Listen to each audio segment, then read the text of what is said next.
કરજણ નગરપાલિકા દ્વારા ગણેશ વિસર્જન માટે કૃત્રિમ તળાવની તૈયારી।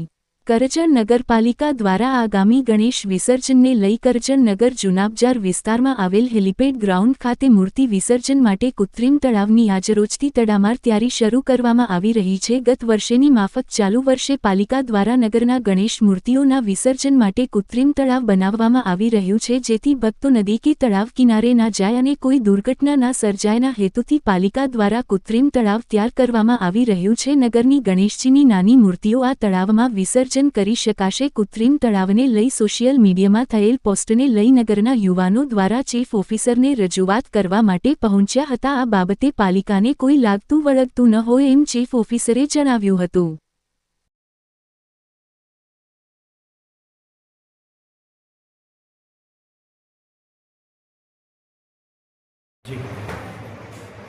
તળાવની તાળામાર તૈયારી કૃત્રિમ તળાવ કરજણ નગરપાલિકા દ્વારા ગયા વર્ષે જેમ કાર્યક્રમ કરવામાં આવેલો ગણેશ વિસર્જન માટે સાર્વજનિક કૃત્રિમ તળાવની રચના કરવામાં આવેલી, એ સંદર્ભે આ વર્ષે પણ અમારી પૂર્વ તૈયારીઓ ચાલી રહેલ હતી।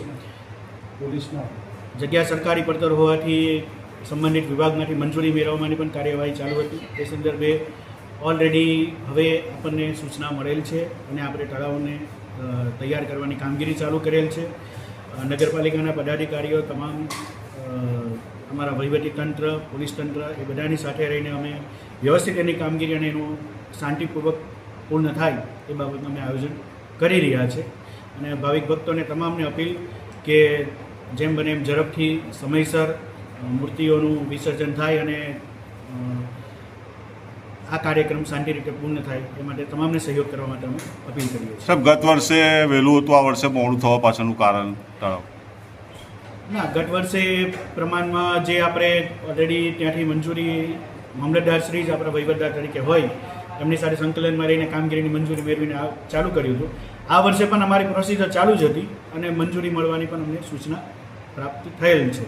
એટલે હાલ કોઈ એવું કોઈ વિલંબ જેવું છે નહીં અને સમયસર તમામ ભાવિક ભક્તો માટે અમારું કૃત્રિમ તળાવ તૈયાર થઈને ઉપલબ્ધ થઈ જશે। અત્યારે સાહેબ જે યુવાનો આવ્યા હતા અને કંઈ વિવાદની વાત હતી, શું હતું માહોલ? ગઈકાલે સાંજે કેટલાક મંડળો તરફથી રૂબરૂ રજૂઆત કરવા માટે યુવાનો આવ્યા હતા કે અમને કૃત્રિમ તળાવ વિશે જે સ્ટેટસ હોય એ જણાવો।